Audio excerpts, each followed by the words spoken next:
Oh. Jangkrik wis mari barang. Mohon maaf karena terlambat tadi berjubel di depan karena penonton meludak pada malam hari ini ada 50 penonton yang hadir. Alah. Wong bludak kok 50 penonton. 50.000 penonton. 50 itu khusus banci, Bos.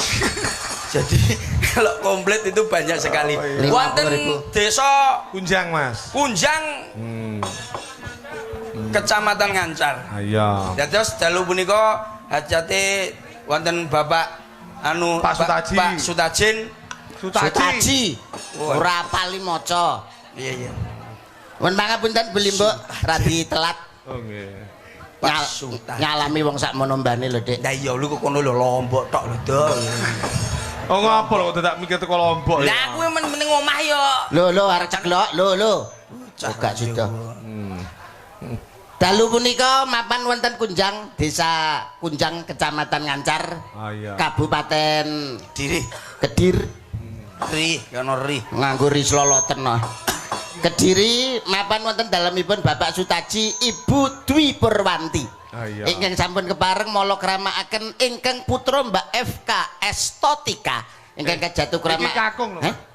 Ora Mbak, iki sing lanang kakung. ta? Adi Mas Lanang FK. ki wae jenenge Genah FK. jenenge SK Astorika ngono lho kaya. SK ya.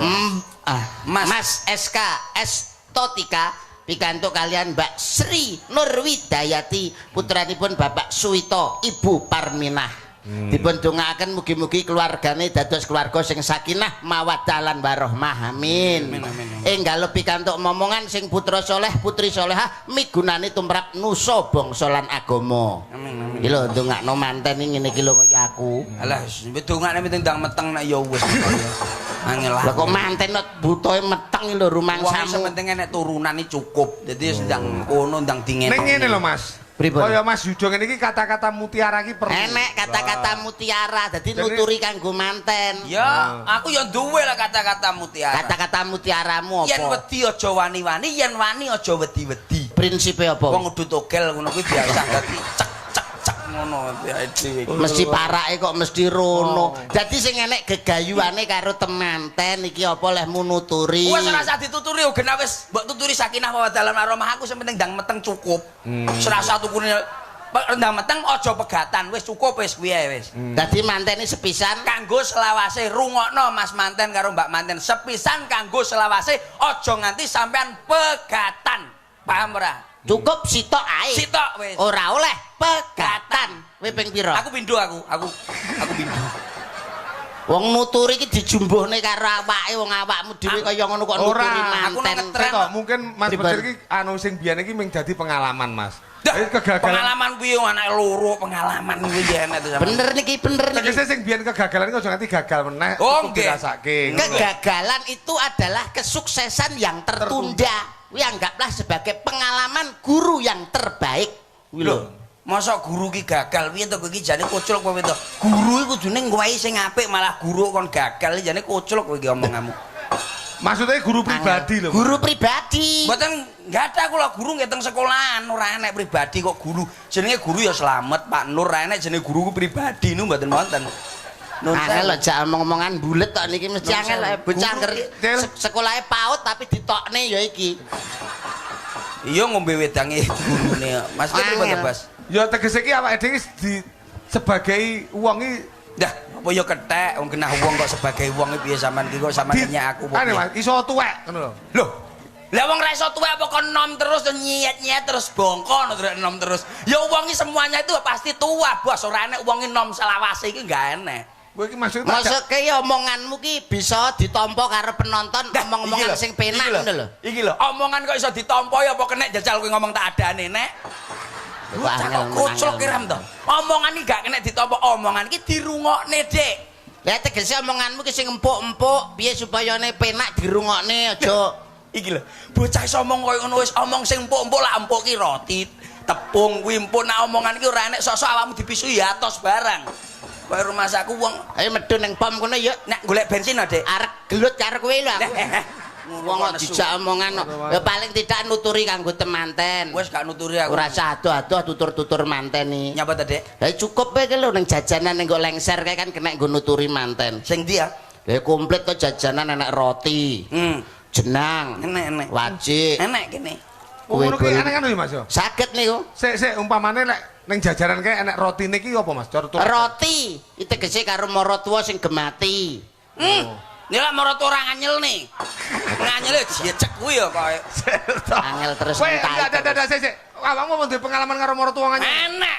Maratuwa kok iso pengalaman nganyel nih pengalaman apa wong kowe usaha ya ora iso sukses lho Lah kalah. sukses piye wong karo maratuwa dikoyok ngonone kon sukses. Usaha ngupitik maratuwa ngugarangan ya entekno pitik ku akhire. Ya tak jeceki ae mari ngene mari. Ya ngono iki jenenge ora pengalaman tegese ngene maratuwa karo maratuwa ki sing ngakur sing rukun. Maratuwa ki dudu sapa-sapamu, maratuwa ki sing menakne kowe. Lah nyemenane kondi. Lah bojomu anake sapa rumangsamu? Kuwi Metu maratuwa saka watu. Saka Berarti- maratuwamu kowe. menane tuh kuwi tok ta. Ya iya ta. Tapi ada yang ngrumat mulai tuwek sok ben ngrumat ya wangel wong tuwek itu rumat-rumatane. Mangsamu wayahe apa ki jenenge kencing manis pengen ngombe gula ya ngeyel. Jarene kurang legi ngono marata kurang diapakne. Tapukno musuh aku angel-angel. Ngeten iki. Ora kena dicontoh percil Ora niki. kena dijak anu apik. Ben ra usah nyontoh aku ya ora patheken aku penting aku dhewe. Ora ki mau tuladane roti. Roti karo maratuwa sing gemati, nenek panganan sithik, maratuwa ya dingingei, dikeki, diteri. Panganan opo? Ya sapa jajan-jajan apa maratuwa ki ora njaluk dipunjung karo ingkung gajah utawa dikijing karo kijing emas, tapi nek ngerti rumah tanggane anake ayem tentrem ki wong tua wis swarga, seneng atine. Gitu anu bisa baik kok. Lah ya ngono Mas Percil. Mbah. Aku karo marata ora setuju aku ora karo bojoku. Mesti ngentayok niki mesti ora Enten roti pengalaman. enten malih napa Mas? Roti enten jenang. Jenang. Tegese wong wedok niku kudu ngajeni karo sing lanang. Lah wong lanang blak-blak selingkuh ya jecek ndase no Dik. Ora usah diajeni. Aduh, entek iki angel-angel. Wong lanang Mesti kok parah diablek mrono. gak diajeni. Bosok we. Dadi wong wedok ngajeni wong lanang temen bosok ta omongi.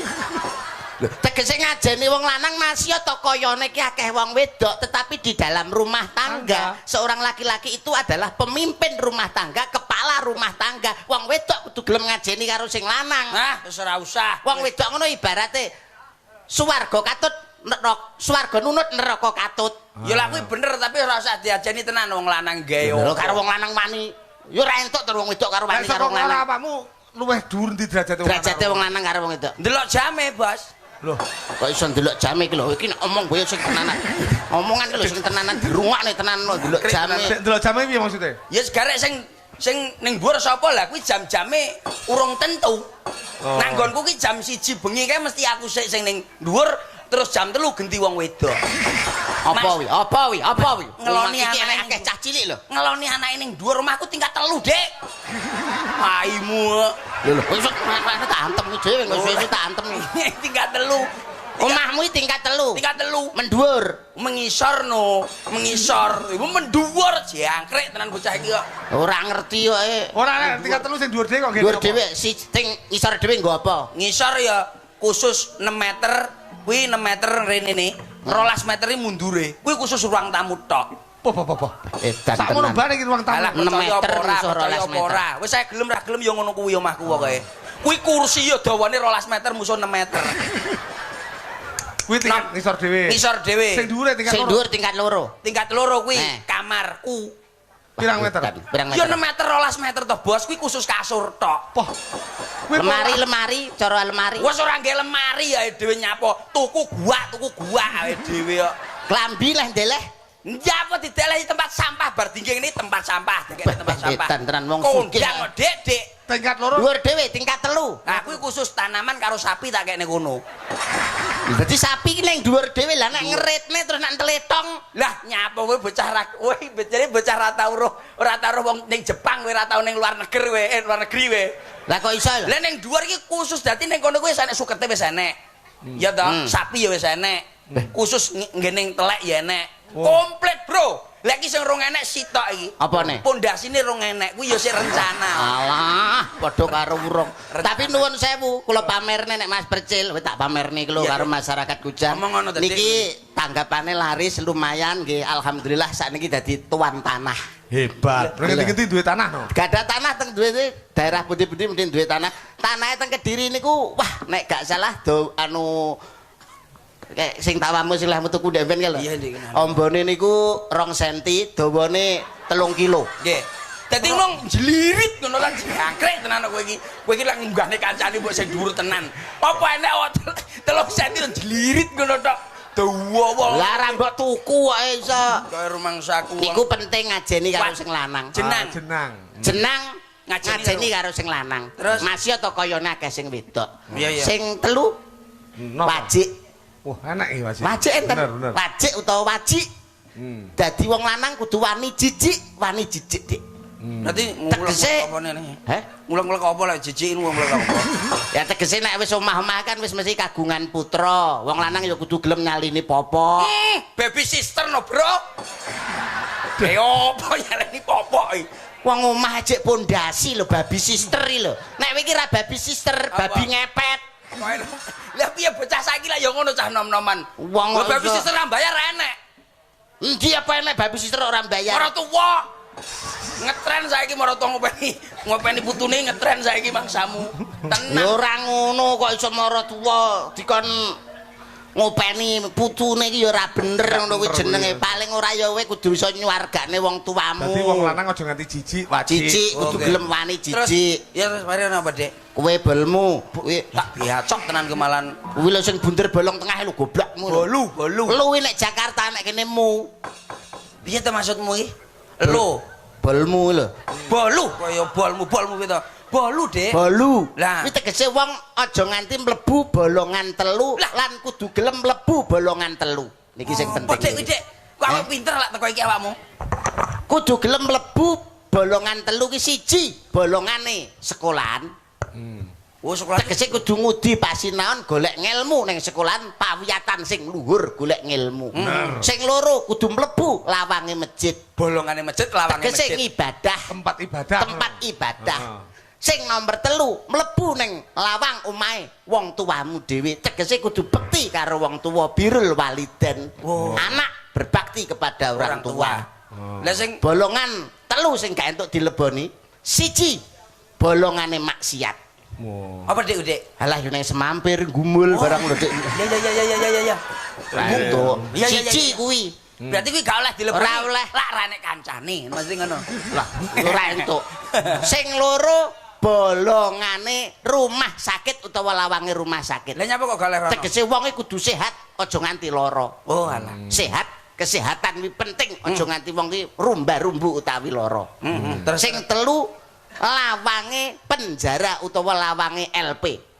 oh ngono ya, Dek. Makanya wong kudu disiplin, aja nganti bertindak sing melanggar aturan hukum yang sudah berlaku di negara kesatuan Republik Indonesia. Saudara-saudara. Iya, soro aku rasa ngono nih. Berarti ancene bener, Bos. Nuwun sewu, Buli Iya. Mbok. Ancene wong urip ning alam donya iku kudu sing digolek apa bolongan, bener Mas Yuda. Iki lancang iki wong urip nang alam dunya digoleki bolongan rumangsamu ki lho. Lah iya. Dirungokno tenanan omonganmu nyolet. Jangkrik kuwi ya Pancen kok ndek enek intine blas. Ora enek intine belas. Lah suwi-suwi lah enek engko. Suwi-suwi. Ya wong urip ning alam dunya sing goleki ayem tentrem. Enggak, Mas. Rezeki sing halal barokah. Bolongan sempah, Mas, bolongan. Kok iso bolongan? Awakmu di omah tingkat 17 nek bolongane buntet mlebumu liwat ndi jajali. Mobil mewah regane 2M umpamane. Sortuner lah dak-dake. Anu apa iki? Fortuner. Tuner lah dak-dake. Awakmu larane lawang rane bolongane apa mlebu liwat ndi? Bojo sinden ayu. Tapi larane Lho, omonganmu. Omongmu tak remet kene kapok kok iso. Made. Bolongan apik sing buntet. Buntet apa kena? Lah kok dibolongi alon-alon kan wis Ngawur kalau Mas aku. Mangsamu. Ngoten mawon. Mesti ra tau bener kok niki ampun nganu ngrungokno percil. Niku termasuk aduh pengalamane rendah percil iki. Endi? Lah awakmu ki ketoke blegermu kaya wong pinter tapi asline ilmumu ki cetek. Lho, kuwi didelok saka apa Mas ngono iki, Mas? Lah niku lho bedheke mawon ora ngerti lho. Apa tadi? Suara-suara kewan apa ro? Ero. Suara sapi. Mo. Wedhus. Mbek. Lho, kaya persis sapi lho kan. Persis ya. Jangkrik takokmu ya. Pitik jago. Kok keri dhewe ngono? Pitike Demi dadi cengkoke enek. Pitik Banyuwangi. Jago. Lah nek wedhus ngene piye? Mbek. Sapi Mo. tumo. Ah, Takomu lho jang. Ora roh kowe. Tumo nek suarane. Oh cangkeme ra ketara lho. Ora pengalaman kok. Lah suarane wedhus. Mbek. Wah, wedhusmu sik enom ta. Cuwilik Cempe kok. Wah, cempit. Nek lak sapi. Mo. Oh iya iya. Nek lak pitik. Nek lak suarane tumo piye jajali? Suarane tumo ki Enek suarane tumo. Itu kok. ora percaya. Bojomu nek pas mitane anakmu, lele meneng enek tumo. Lho ki cangkeme wonge ora tumone jangkrik tenan bocah. Tapi kan sing penting Dik. Oh lah bedekan awake dhewe kalah. Dik. Kalah karo sapa? Kalah karo kene. Kalah apa iso bedekan? Apik bedane tapi elek-elek, tapi apik. Apa Nek kula dibedekan ngene. Mas. Contoh-contoh. Iki perkara kewan. Nggih. Rumangsaku kewan ki sing Apa? paling ngeyel dhewe apa, Mas? Heeh. Kewan kok ngeyel kok Lho, nek. biasane enak kewan. Enak kewan ngeyel anu. Kancil. Ora iso. Wes. Apa ya? Aku Ora gua opo percil. Ora iso. Genah? Anu. Kucing. Ora enek kok kucing kok. Apa Dik? Kewan sing paling genah ki kethek, Mas. ketek. Lho kok ketek? Lho, ngekas ngeyel to. Kewan. Jangkrik aku lho pas aku. Gak mesti piye to, Bos? Lho, kewan sing paling ngeyel dhewe ki eneng. Napa? Kethek. Lah kok iso ketek lho kok ngeyel kondi? Lekas ngeyel Mas Yudo. Nggih ngeyel aduh Cil ya ampun. Aku lagi ero lah aku nek pirang-pirang dinoe bae awur ketekno gak ero. Ya ampun Percil. Lha iki piye to, Jan? Buntutmu apa wis mbok ketokno apa piye? Tak pindah mengarep tapi bundel. Maksudnya kok ketek lho sampean Lho ngomong cek ketek. ngeyel nah ya ampun. Kok cek ngeyel nah to iki kok Oh alah ngelokne ketekno to ceritane iki. Jangkrik tenan aku ora wong krasa. gawe bedakan apa? Anu Bos, jenengan semerap kewan-kewan apa, Bos? Kewan apa karyan? Ya ora roh apa ora. Roh umpamane. Tahu ning kebun binatang ini nate. Ya nate no. Jerapah nih ya roh. Roh dhuwur nika. Loh, iya paham jerapah barang dia. Iya. Harimau jenengan semerap. Ngerti Harimau. iya. Terus kewan niku sing biasa nyuburne tanah niku napa, Bos? Nyuburne. Heeh, sing iso nyuburne tanah niku kewan apa? Kewan apa ya? Sapi. Cacing. Lah, cacing pinter lho, Dek awakmu, Dek. Oh. Cacing. Jenengan semerap cacing. Cacing. Cangkeme cacing niku teng pundi? Cangkeme ya ning ngarep no. Lah, berarti mlakune ngene nang cacing. Iya. Apa ya? Neng guri. Ning guri apa nek cacing terus mlakune ngene? Enggak enak. Ning samping. Ning samping wong cacing mlakune meret-meret ngene apa piye kok. Lah apa Jan? Nah, Cangkeme cacing ning ndi jajal? gampang lho, Dik. Iya. Jikun cacing saiki ora percaya. Iya. Ning debok jikuk cacing tangan kiwa dia diangkat baru dilikitik. Nglak mriki berarti cangkeme ning kono, Bos. Ya, roh ora ngeyel ora sampean? Saiki tak budake lek blok kewan. Napa? Oh, Sampeyan ngeyel. telek sapi roh. Roh, Heeh. letong, Telek wedhus, serintil, telek pitik. lencung. Lah, ngene iki lek kon cerdas ndak iso ning uteke mek telek tok lho Mas. Nan. Dadi kebisane iki mek blok kewan lihat. Ora iso mikir kowe. Anu, ngeten lho Blimbok. Piye. Ora iso mikir kowe utekmu telek tok ae. Jangkrik tenan bocah iki. Aku tak bedheki iki aku ben gak kalah, Dik. Ndang. Anu non sewu. Jenengan nate dahar soto. Soto iya no nek mau ya soto. Wonten kuahe kan soto. Iya nek kuahe. Sego goreng nate. Nate. Soto kali sego goreng enak pundi, Bos? Aku seneng sotone. Wah, seneng. Masalah wis tau mangan soto, tau mangan sego goreng iso ngrasakne. Bakso semerap. Sumerap. Nate mam. Enak no pentolane ya. Karo rujak. Enak. Enak pundi bakso karo Enak rujak? seneng bakso aku sih. Oh, ya berarti tahu aja. Terus mie goreng nate, Bos. Nate. Mie goreng karo telek enak ndi? Enak mie goreng. Ya ampun, wis tau mangan telek berarti, Dik. Malah nemen ya dia awakmu mbok pikir tok lho. Kudu dipowang. Ngoten niku jenengan oseng-oseng kok, Bos, teleke. Kowe iki piye to, Jer? Lah piye to? Jak omong-omongan apa kok ndak? Pindahne abape kaya apa to Dik wis sekali mbok. Oh, ngono brebel. Piye to maksudnya? Lah iya to. Lah ya penak to jenengan nate dahar soto. Nate. Bakso. Nate. Soto karo bakso enak ndi? Enak soto. Berarti tau mangan bakso, Tau mangan mangan soto. Lah sampean mie goreng nate. Nate. Enak. Enak. Loh, terus mie goreng karo telek ini enak pundi? Enak mie goreng. Lah berarti tau ngrasani telek sampean berarti. Wah, kuwi mangan telap ngene. Ngoten niku biasane esuk napa awan to Pak kok nek mangan telen. Wayahe. Sampean nget napa dikek kulkas? Nget matamu. Ngayal nesu ketek berarti kok. Saiki. Lho. Pripun? Iki cek lho. Gede pisan maneh. Nggih. Kowe mlaku. Nggih. Ya. Terus ning kono eneng tletong. Telek. Nah, telek sapi jenenge tletong. Tletok. Nggih. Dalane buntu. Ya, ning kono enek tletong kowe arep nyandi penakmu. Lho, Ndang. Ya balekno. Balik arep njukuk piring tok nggih njukuk tong ki mang. Piye, Dek? Arep njupuk piring we, arep wadahi. Ora aku ya balik wong ora nek dalan ya balekno aku. Lah ya arep Lah, ya njupuk arep piring, njupuk wadahi. Aku Mangan. berarti menang ning kono aku. Menawa kono arep ngentakne tritonge kuwi lho. Aku nu gak ngeyel aku. Arep mbok entakno dhewe. Enggak. Lah sampean lek umpamane nun sewu Bas. Apa? Sampean iso tuwelek-telek iso powah ngono piye ta? Aku sing dibalik perkara pertelekan tok. Bedaan pisan maneh. bedakno. Aku ndek pisan maneh. Napa? Iki lho, tapi sampean munggah gunung numpak kendaraan yo. Nggih. Tekon dhuwur gitu. Kiwa tengenmu jurang. Ngarep enak wit asem gitu. Posisi munggah lho. Sepedake piye? Ngiwa jurang, nengen jurang. Ngarepmu enek wit asem. Ora iso, sopir pinter mboten saged. Bos meneng ya mesti blorot mengi. Iku sopir andal dugi punti-punti tetep gak iso. Masalahe ora pengalamane ya ngono kuwi. Masalahe ngarep enek wit asem, gak iso lho, Bang. Kok Bos tenang. Ora iso. Lah nek sampean pripun? Ya terus no. Wit asem Wite mek cilik kok. Dadi diliwati sik kena. Berarti diliwati kena. Kena sik. Lah ngarepan kan undukan teletong kuwi kok.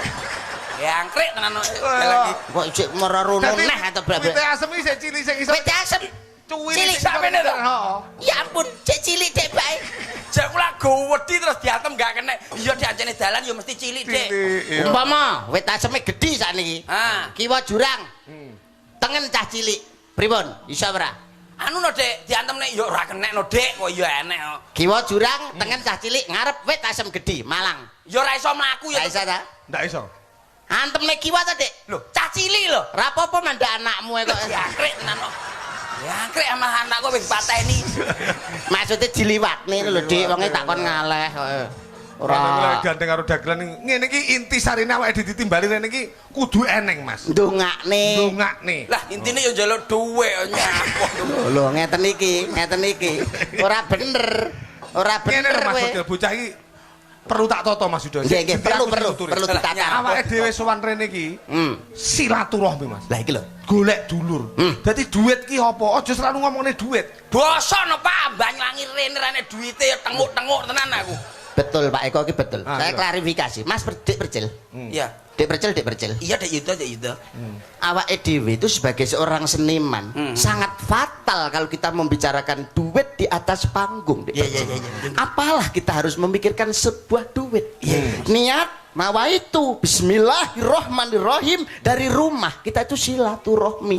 Golek paseduluran, golek bolo akeh, golek kanca sing akeh, golek dulur sing akeh. Lah ngaten to Pak Eko. Nggih Mas Yudo. Orang mikir semata-mata golek duit Dik Percil, golek dulur kuwi lebih penting dan lebih utama di atas duit Dik Percil. Berarti sampean milih apa, Mas? Duit. Lah alah omonganmu muluk-muluk burine tetep basa ini bensin. Tapi karo dulur Lah, ada embel-embelnya. Nah niki nuwun sewu mbok bilih wonten sinden kuatah ngeten iki Mungkin no, ya arep tak tanjake kakeh pamundhut Mas. Napa? Iki mang permintaan dari tuan rumah penjenengan ke Nembang kanggo Riko. Oh, gampil Mas. Gampil. Ke Banyuwangi. Nah, terus iki gue neng pamundhut saka wah Puri Rover yo teko ya. Oh, dugi bunti-bunti niku. Rombongan Tulungagung kali Dawir. Ya Sawangen. Alah. Sing kagungan tuan rumah niki bapak niku Nggih. riyen bos Lodruk Kondang Pak Joko Pak Joko Bedali. Bedali.